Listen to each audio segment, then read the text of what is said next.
Hi friends, welcome to Sneha Swad secret. ನಾನು ಇವತ್ತು ನಿಮಗೆ ವೆಜ್ ಬಿರಿಯಾನಿ ಹೇಗೆ ಮಾಡೋದು ಅಂತ ತೋರಿಸ್ತೀನಿ.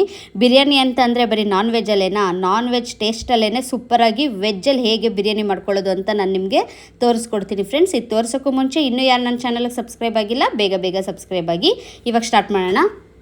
ನಾನಿಲ್ಲಿ ಈರುಳ್ಳಿ ತೊಗೊಂಡಿದ್ದೀನಿ ನೋಡಿ, ಸಣ್ಣ ಸಣ್ಣದಾಗಿ ಉದ್ದುದ್ದಕ್ಕೆ ಸ್ಲೈಸ್ ಮಾಡಿ ಇಟ್ಕೊಂಡಿದ್ದೀನಿ. 3 ಈರುಳ್ಳಿ ತೊಗೊಂಡಿದ್ದೀನಿ. ಹಾಗೆಯೇ 4 ರಿಂದ 5 ಹಸಿಮೆಣ್ಸಿಕಾಯಿ ತೊಗೊಂಡಿದ್ದೀನಿ. 2 ಟೊಮೆಟೊ ತೊಗೊಂಡಿದ್ದೀನಿ. ಟೊಮೆಟೊನೂ ಅಷ್ಟೇ ಸ್ಲೈಸಾಗಿ ಉದ್ದುದ್ದಕ್ಕೆ ಕಟ್ ಮಾಡಿ ಇಟ್ಕೊಂಡಿದ್ದೀನಿ. ನಿಮಗೆ ಕಾಣಿಸ್ತಾ ಇರ್ಬೋದು. ಸಣ್ಣ ಸಣ್ಣ ಕಟ್ ಮಾಡ್ಕೋಬೇಡಿ, ಉದ್ದುದ್ದಕ್ಕೆ ಸ್ಲೈಸಾಗಿ ಕಟ್ ಮಾಡ್ಕೊಳ್ಳಿ. ನೆನೆಸಿಟ್ಟಿರುವಂಥ ಬಟಾಣಿ ತೊಗೊಂಡಿದ್ದೀನಿ 1 ಬೌಲಷ್ಟು. ನೀವು ಹಸಿ ಬಟಾಣಿ ಇದ್ದರೆ ಹಸಿ ಬಟಾಣಿನಾದರೂ ಹಾಕ್ಕೋಬೋದು, ಹಸಿ ಅವರೆಕಾಯಿ ಆದರೂ ಹಾಕ್ಕೋಬೋದು. ಎರಡೂ ಇಲ್ಲ ಅಂತ ಅಂದರೆ ಒಣಗಿರೋ ಬಟಾಣಿನೇ ನೆನೆಸಿ ತೊಗೋಬೋದು. ನಾನಿಲ್ಲಿ ಒಣಗಿರೋ ಬಟಾಣಿನೇ ನೆನೆಸಿ ತೊಗೊಂಡಿದ್ದೀನಿ. ಹಾಗೆಯೇ ಕೊತ್ತಂಬರಿ ಸೊಪ್ಪು, ಪುದೀನ ಸೊಪ್ಪು ಎರಡೂ ಸಣ್ಣದಾಗಿ ಕಟ್ ಮಾಡಿ ಇಟ್ಕೊಂಡಿದ್ದೀನಿ. ನೋಡಿ, ನಾನಿಲ್ಲಿ ತರಕಾರಿ ತಗೊಂಡಿದ್ದೀನಿ. ನೀವು ವೆಜ್ ಬಿರಿಯಾನಿ ಆಗಿರೋದ್ರಿಂದ ನೀವು ಯಾವ ತರಕಾರಿನಾದರೂ ಹಾಕ್ಕೋಬೋದು, ನಿಮ್ಮ ಇಷ್ಟ. ಇಷ್ಟರಲ್ಲಿ ನೀವು ಯಾವುದಾದ್ರೂ ಇಲ್ಲ ಅಂತ ಅಂದರೆ ಸ್ಕಿಪ್ ಆದರೂ ಮಾಡ್ಬೋದು. ನಾನು ಎಷ್ಟು ತರಕಾರಿ ಇದೆ ಅಷ್ಟು ಹಾಕ್ಕೊಂಡಿದ್ದೀನಿ. ನಮ್ಮ ಮನೇಲಿರೋ ಅಷ್ಟು ತರಕಾರಿ ನಾನು ಹಾಕ್ಕೊಂಡಿದ್ದೀನಿ. ಎಕ್ಸ್ಟ್ರಾ ಬೇಕಂದರೆ ನೀವು ಆ್ಯಡ್ ಮಾಡ್ಕೊಳ್ಳಿ. ನಾನಿಲ್ಲಿ ಒಂದು ಸಣ್ಣದ ಗೆಡ್ಡೆಕೋಸನ್ನ ಕಟ್ ಮಾಡಿ ಇಟ್ಕೊಂಡಿದ್ದೀನಿ, ಸಣ್ಣ ಗೆಡ್ಡೆಕೋಸು. ಹಾಗೆಯೇ 2 ಕ್ಯಾರೆಟ್ ತೊಗೊಂಡಿದ್ದೀನಿ, ಒಂದು ಆಲೂಗೆಡ್ಡೆ. ಇದು ಹೂಕೋಸು ತೊಗೊಂಡಿದ್ದೀನಿ. ಹೂಕೋಸನ್ನ ನೋಡಿ, ಹುಳ ಇರುತ್ತಲ್ವ, ಅದಕ್ಕೇ ಅರಿಶಿನ ಮತ್ತು ಉಪ್ಪು ಹಾಕಿ ಸ್ವಲ್ಪ ಬಿಸಿನೀರಲ್ಲಿ ನೆನೆಸಿ ಆಮೇಲೆ ತೊಗೊಂಡಿದ್ದೀನಿ. ಬೀನ್ಸ್ ತೊಗೊಂಡಿದ್ದೀನಿ. ಈ ಬೀನ್ಸ್ನ ನೋಡಿ, ಬಿರಿಯಾನಿ ಮಾಡುವಾಗ ಈ ಥರ ಈ ಶೇಪಲ್ಲಿ ಕಟ್ ಮಾಡಿ ಇಟ್ಕೊಳ್ಳಿ. ಬೀನ್ಸ್ನ ಮಧ್ಯ ಕಟ್ ಮಾಡಿಬಿಟ್ಟು ಆಮೇಲೆ ನಾನು ಸ್ಲೈಸ್ ಮಾಡಿ ಇಟ್ಕೊಂಡಿದ್ದೀನಿ. ಈ ಥರ ಕಟ್ ಮಾಡಿ ಇಟ್ಕೊಂಡ್ರೆ ಬಿರಿಯಾನಿ ನೀರು ಥರ ಆಗಲ್ಲ. ಈ ಪಲಾವಲ್ಲೆಲ್ಲ ಬೀನ್ಸ್ ಇರೋ ಜಾಗದಲ್ಲೆಲ್ಲ ಸ್ವಲ್ಪ ನೀರು ಅಂಶ ಇರುತ್ತಲ್ವ, ಆ ಥರ ಆಗಲ್ಲ ಈ ಥರ ಬೀನ್ಸ್ನ ಕಟ್ ಮಾಡಿಕೊಂಡ್ರೆ. ನಾನಿಲ್ಲಿ ಬಾಸುಮತಿ ರೈಸ್ ತೊಗೊಂಡಿದ್ದೀನಿ. ನೀವು ಬಾಸುಮತಿ ರೈಸ್ ಇಲ್ಲ ಅಂತ ಅಂದರೆ ನೀವು ಮನೇಲಿ ಯಾವ ರೈಸ್ ಇದೆ ಆ ರೈಸೇ ಹಾಕ್ಕೋಬೋದು. ಇದನ್ನು 1/2 hour ನೆನೆಲಿಕ್ಕೆ ವಾಶ್ ಮಾಡಿ ಇಟ್ಕೊಂಡಿದ್ದೀನಿ. 2 ರಿಂದ 3 ಸಲ ವಾಶ್ ಮಾಡಿ ನೆನೆಲಿಕ್ಕೆ ಇಟ್ಕೊಂಡಿದ್ದೀನಿ. ನಾನಿಲ್ಲಿ 3 ಗ್ಲಾಸಷ್ಟು ತೊಗೊಂಡಿದ್ದೀನಿ. ನೋಡಿ, ನಾನಿಲ್ಲಿ ತೋರಿಸ್ತಾ ಇರೋದು ರುಬ್ಬಕ್ಕೆ ತೋರಿಸ್ತಾ ಇದ್ದೀನಿ.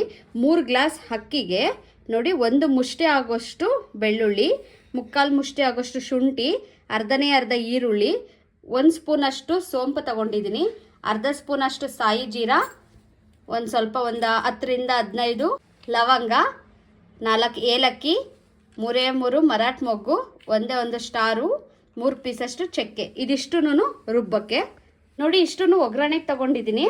4 ರಿಂದ 5 ತುಂಡಷ್ಟು ಪಲಾವ್ ಎಲೆ, ಒಂದು ಸ್ವಲ್ಪ ಕಸೂರಿ ಮೇಥಿ, ಅರ್ಧ ಸ್ಪೂನಷ್ಟು ಸಾಯಿ ಜೀರಾ, 3 ತುಂಡಷ್ಟು ಚಕ್ಕೆ, 4 ಏಲಕ್ಕಿ ಕಾಯಿ, 2 ಮರಾಠ ಮೊಗ್ಗು, 4 ರಿಂದ 5 ಲವಂಗ.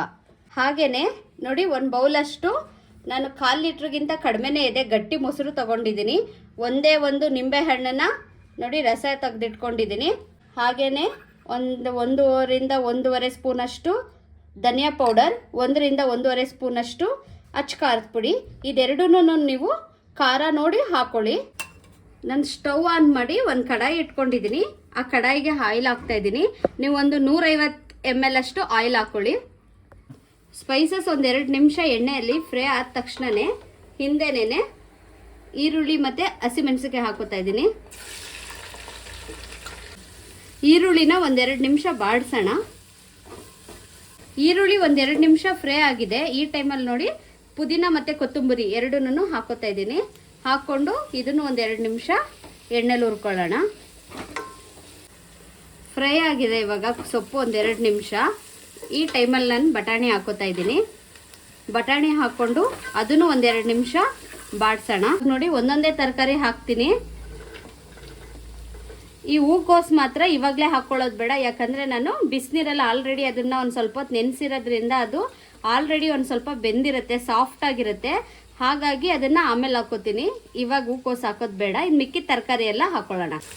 ಇವಾಗ ಕ್ಲೀನಾಗಿ ಮಿಕ್ಸ್ ಮಾಡಿಬಿಟ್ಟು ರುಚಿಗೆ ತಕ್ಕಷ್ಟು ಉಪ್ಪು ಹಾಕ್ತಾ ಇದ್ದೀನಿ. ಉಪ್ಪು ಹಾಕೋದ್ರಿಂದ ತರಕಾರಿಗಳು ಬೇಗ ಬೇಯುತ್ತೆ. ಕ್ಲೀನಾಗಿ ಒಂದ್ಸಲ ಮಿಕ್ಸ್ ಮಾಡಾದ್ಮೇಲೆ ಈ ತರಕಾರಿ ಚೆನ್ನಾಗಿ ಕುಕ್ ಆಗಲಿ. ಅದಕ್ಕೇ ಏನು ಮಾಡೋಣ, ಲಿಡ್ ಕ್ಲೋಸ್ ಮಾಡಿಬಿಟ್ಟು ಒಂದು 5 ಮಿನಿಟ್ಸ್ ಬಿಡೋಣ. ಈ 5 ಮಿನಿಟ್ಸಲ್ಲಿ ನಾವಿವಾಗ ಈ ಬಿರಿಯಾನಿಗೆ ಬೇಕಾದಂಥ ಮಸಾಲನ್ನ ರುಬ್ಕೊಬಿಡೋಣ. ನೋಡಿ, ಆವಾಗಲೇ ತೋರಿಸ್ತೆ ಅಲ್ವಾ, ಇದೆಲ್ಲ ಸ್ಪೈಸಸ್ಸು ರುಬ್ಬಕ್ಕೆ ಅಂತ ಹೇಳ್ಬಿಟ್ಟು ಅದನ್ನೆಲ್ಲ ನಾನು ಒಂದು ಮಿಕ್ಸಿ ಜಾರ್ಗೆ ಹಾಕೋತಾ ಇದ್ದೀನಿ. ಎಲ್ಲ ಇಂಗ್ರೀಡಿಯೆಂಟ್ಸು ಹಾಕ್ಕೊಂಡು ಫೈನ್ ಪೇಸ್ಟ್ ಮಾಡ್ಕೊಳ್ಳೋಣ. ಇವಾಗ ನೋಡಿ ರುಬ್ಕೊಂಡು ಬಂದಿದ್ದೀನಿ, ಫುಲ್ ಫೈನ್ ಪೇಸ್ಟ್ ಆಗಿದೆ. ಇವಾಗ 5 ಮಿನಿಟ್ಸಿಂದ ಕುಕ್ ಆಗ್ತಾ ಇದೆ.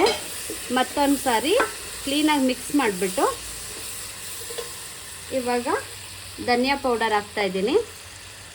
ನೀವು ಖಾರ ನೋಡಿ ಹಾಕ್ಕೊಳ್ಳಿ. ಸ್ಪೈಸಿಯಾಗಿ ಬೇಕು ಬಿರಿಯಾನಿ ಅಂತ ಅಂದರೆ ನೀವು ಇನ್ನು ಸ್ವಲ್ಪ ಹೆಚ್ಚಾಗಿ ಹಾಕ್ಕೋಬೋದು.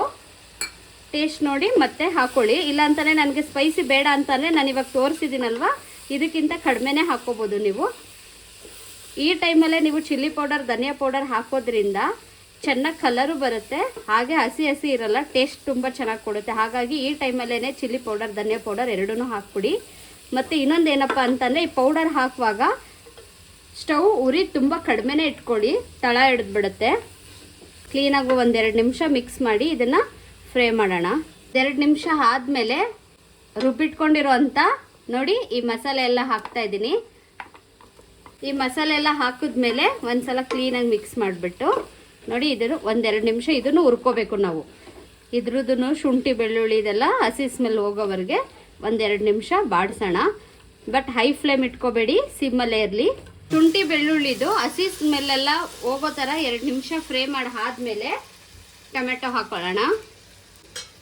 ಟೊಮೆಟೊ ಹಾಕಿ ಮತ್ತೊಂದು ಸಾರಿ ಕ್ಲೀನಾಗಿ ಮಿಕ್ಸ್ ಮಾಡಿಬಿಟ್ಟು, ಟೊಮೊಟೊ ಎಲ್ಲ ಸಾಫ್ಟ್ ಆಗಬೇಕು, ಹಾಗಾಗಿ ಒಂದು ಲಿಡ್ ಕ್ಲೋಸ್ ಮಾಡಿಬಿಟ್ಟು 1-2 ನಿಮಿಷ ಕುಕ್ ಆಗಕ್ಕೆ ಬಿಡೋಣ. ನೋಡಿ ಲಿಡ್ ಓಪನ್ ಮಾಡ್ತಾ ಇದ್ದೀನಿ. ಟೊಮೊಟೊ ಎಲ್ಲ ಒಂದು ಸ್ವಲ್ಪ ಸಾಫ್ಟ್ ಆಗಿದೆ, ಹಾಗೆಯೇ ಒಂದು ಸ್ವಲ್ಪ ನೀರು ಕೂಡ ಬಿಟ್ಟಿದೆ. ಈ ಟೈಮಲ್ಲಿ ಮೊಸರು ಹಾಕ್ತಾಯಿದ್ದೀನಿ. ಮೊಸರು ಹಾಕಾದ್ಮೇಲೆ ನೋಡಿ ಒಂದ್ಸಲ ಚೆನ್ನಾಗಿ ಮಿಕ್ಸ್ ಮಾಡಿ ಈ ಟೈಮಲ್ಲಿ ನಾನು ಈ ಹೂಕೋಸು ಹಾಕ್ತಾಯಿದ್ದೀನಿ. ಫಸ್ಟೇ ಹಾಕೋತು ಅಂತಂದರೆ ಬೀನ್ಸ್ ಕ್ಯಾರೆಟ್ ಜೊತೆಗೆ ಇಷ್ಟೊತ್ತಿಗೆ ಇದೆಲ್ಲ ಫುಲ್ ಎಲ್ಲ ಸಾಫ್ಟ್ ಆಗಿಬಿಡುತ್ತೆ, ತಿನ್ನಕ್ಕೆ ಬಾಯಿಗೆ ಸಿಕ್ಕದೇ ಇಲ್ಲ. ಹಾಗಾಗಿ ಲಾಸ್ಟಲ್ಲಿ ಹಾಕ್ಕೊಳ್ಳಿ. ಲಾಸ್ಟಲ್ಲಿ ಹಾಕಿ ಒಂದ್ಸಲ ಕ್ಲೀನಾಗಿ ಮಿಕ್ಸ್ ಮಾಡಿಬಿಟ್ಟು ಮತ್ತು ಈ ಹೂಕೋಸಿಗೆ ಒಂದು ಸ್ವಲ್ಪ ಉಪ್ಪು ಖಾರ ಮಸಾಲೆ ಎಲ್ಲ ಚೆನ್ನಾಗಿ ಹಿಡೀಲಿ ಅಂತ ಹೇಳ್ಬಿಟ್ಟು ಲಿಡ್ ಕ್ಲೋಸ್ ಮಾಡಿಬಿಟ್ಟು ಮತ್ತೆ 1-2-3 ನಿಮಿಷ ಬಿಟ್ಬಿಡೋಣ. ಲಿಡ್ ಓಪನ್ ಮಾಡ್ತಾ ಇದ್ದೀನಿ. 3 ನಿಮಿಷದಿಂದ ಚೆನ್ನಾಗಿ ಬೇಯ್ತಾ ಇದೆ. ಸ್ವಲ್ಪ ಉಪ್ಪು ಖಾರ ಎಲ್ಲ ಮಸಾಲೆ ಎಲ್ಲ ಹೂಕೋಸಿಗೆ ತುಂಬ ಕ್ಲೀನಾಗಿ ಚೆನ್ನಾಗಿ ಹಿಡಿದಿದೆ. ಇವಾಗ ಏನು ಮಾಡೋಣ ಅಂತ ಅಂದರೆ ಈ ಟೈಮಲ್ಲಿ ನಾನಿಲ್ಲಿ ಫಸ್ಟೇ ನೀರು ಕಾಯಿಸಿಟ್ಕೊಂಡಿದ್ದೆ, ಬಿಸಿ ನೀರು. 3 ಗ್ಲಾಸ್ ಅಕ್ಕಿಗೆ 6 ಗ್ಲಾಸ್ ನೀರು ಹಾಕ್ಕೊಂಡು ಚೆನ್ನಾಗಿ ಕಾಯಿಸ್ಕೊಂಡಿದ್ದೀನಿ. ಈ ನೀರೆಲ್ಲ ಹಾಕ್ಕೊಳ್ಳೋಣ. ನೀರೆಲ್ಲ ಹಾಕ್ಕೊಂಡಾದ್ಮೇಲೆ ಒಂದ್ಸಲ ಕ್ಲೀನಾಗಿ ಮಿಕ್ಸ್ ಮಾಡಿಬಿಟ್ಟು ಈ ಟೈಮಲ್ಲಿ ನೀವು ಸಾಲ್ಟ್ ಮತ್ತು ಖಾರ ಎರಡನ್ನೂ ಚೆಕ್ ಮಾಡ್ಕೊಳ್ಳಿ. ಏನಾದರೂ ಉಪ್ಪು ಖಾರ ಕಡಿಮೆ ಇತ್ತು ಅಂದರೆ ನೀವು ಎಕ್ಸ್ಟ್ರಾ ಆ್ಯಡ್ ಮಾಡ್ಕೋಬೋದು. ನೀರು ಕುದೀತಾ ಇದೆ ನೋಡಿ, ಆವಾಗಲೇ ತೋರಿಸ್ದೆ ಅಲ್ವಾ, 1/2 ಅವರಿಂದ ಚೆನ್ನಾಗಿ ಅಕ್ಕಿ ನೆಂದಿದೆ. ಈ ನೆಂದಿರೋ ಅಂಥ ಅಕ್ಕಿನ ನಾನು ಹಾಕೋತಾ ಇದ್ದೀನಿ. ಅಕ್ಕಿ ಹಾಕಾದ್ಮೇಲೆ ಕ್ಲೀನಾಗಿ ಒಂದ್ಸಲ ಮಿಕ್ಸ್ ಮಾಡಿಬಿಟ್ಟು ಮೆಲ್ಲ ಮಿಕ್ಸ್ ಮಾಡಿ. ತುಂಬ ಹೀಗೆ ಮಾಡಬೇಡಿ, ಅಕ್ಕಿ ಎಲ್ಲ ನೆನೆಸಿ ಹಾಕಿರೋದ್ರಿಂದ ಮುರಿದೋಗ್ಬಿಡುತ್ತೆ ಅಕ್ಕಿ ಎಲ್ಲ. ಸ್ವಲ್ಪ ಲೈಟಾಗಿ ಮಿಕ್ಸ್ ಮಾಡಿಬಿಟ್ಟು ಒಂದು ಲಿಡ್ ಕ್ಲೋಸ್ ಮಾಡಿಬಿಟ್ಟು ಒಂದು 10 ನಿಮಿಷ ಚೆನ್ನಾಗಿ ಕುದಿಯೋಕ್ಕೆ ಬಿಟ್ಬಿಡೋಣ. 10 ನಿಮಿಷ ಆಗಿದೆ. ಇವಾಗ ಓಪನ್ ಮಾಡ್ತಾ ಇದ್ದೀನಿ. ನೀರೆಲ್ಲ ಕಡಿಮೆನೂ ಆಗಿದೆ. ಈ ಟೈಮಲ್ಲಿ ಇನ್ನೊಂದು ಸಲ ಮೆಲ್ಲ ಮಿಕ್ಸ್ ಮಾಡೋಣ. ಮಿಕ್ಸ್ ಮಾಡಾದ್ಮೇಲೆ ನಿಂಬೆ ರಸ ಹಾಕ್ಕೊಳ್ಳೋಣ. ನಿಂಬೆ ರಸನೂ ಹಾಕ್ಕೊಂಡ್ಬಿಟ್ಟು ಮತ್ತೊಂದು ಸಾರಿ ಕ್ಲೀನಾಗಿ ಒಳ್ಳೆ ಮಿಕ್ಸ್ ಮಾಡಿ ಲೆಮನ್ ಹಾಕಿ ಮಿಕ್ಸ್ ಮಾಡಿದ್ಮೇಲೆ ಫುಲ್ ಸಿಮ್ಮಲ್ಲಿ ಇಟ್ಬಿಟ್ಟು ಮಿನಿಮಮ್ ಅಂತಂದರೆ 1/4 ಗಂಟೆ ಫುಲ್ ಸಿಮ್ಮಲ್ಲೇ ದಮ್ಮಕ್ಕೆ ಬಿಟ್ಬಿಡೋಣ. ನೋಡಿ ಇವಾಗ ನಾನು ಲಿಡ್ ಓಪನ್ ಮಾಡ್ತಾ ಇದ್ದೀನಿ. ಪರ್ಫೆಕ್ಟಾಗಿ ಆಗಿದೆ. ಸ್ಟವ್ ಆಫ್ ಮಾಡಿಬಿಟ್ಟಿದ್ದೀನಿ. ಇವಾಗ ನಾನು ಕಾಣಿಸ್ತಾ ಇರ್ಬೋದು. ನಾನು ಇದನ್ನು ಸರ್ವ್ ಮಾಡ್ತೀನಿ. ಇವಾಗ ತುಂಬ ಸೂಪರಾಗಿ ಬಂದಿದೆ. ನೀವು ಇದನ್ನು ಎಕ್ಸ್ಟ್ರಾ ನಿಮ್ಮ ಮನೇಲಿ ಗೆಸ್ಟ್ ಎಲ್ಲ ಬಂದರು, ನೀವೇನಾದರೂ ಜಾಸ್ತಿ ಕ್ವಾಂಟಿಟಿ ಮಾಡಬೇಕಂದ್ರೆ ನಾನು ತೋರಿಸಿರೋದನ್ನೇ ಎಲ್ಲ ಡಬಲ್ ಹಾಕೋತು ಅಂತ ಅಂದರೆ ನೀವು ಜಾಸ್ತಿ ಕ್ವಾಂಟಿಟಿಗೂ ಮಾಡ್ಕೋಬೋದು. ಇವತ್ತು ನಾನು ಮಾಡಿರುವಂಥ ಈ ವೆಜ್ ಬಿರಿಯಾನಿ ನಿಮ್ಮೆಲ್ರಿಗೂ ಇಷ್ಟ ಆಗಿದ್ದರೆ ನೀವು ಒಂದ್ಸಲ ಮನೇಲಿ ಟ್ರೈ ಮಾಡಿ ಫ್ರೆಂಡ್ಸ್. ಹೇಗಿತ್ತು ಅಂತ ಕಮೆಂಟ್ ಮಾಡೋದು ಮರಿಬೇಡಿ. ಹಾಗೆಯೇ ಇನ್ನು ಯಾರು ನನ್ನ ಚಾನಲ್ಗೆ ಸಬ್ಸ್ಕ್ರೈಬ್ ಆಗಿಲ್ಲ ಬೇಗ ಸಬ್ಸ್ಕ್ರೈಬ್ ಆಗಿ. ಆಲ್ರೆಡಿ ಸಬ್ಸ್ಕ್ರೈಬ್ ಆಗಿರೋರು ಬೆಲ್ ಐಕನ್ ಕ್ಲಿಕ್ ಮಾಡೋದನ್ನು ಮರಿಬೇಡಿ ಫ್ರೆಂಡ್ಸ್. ಬಾಯ್.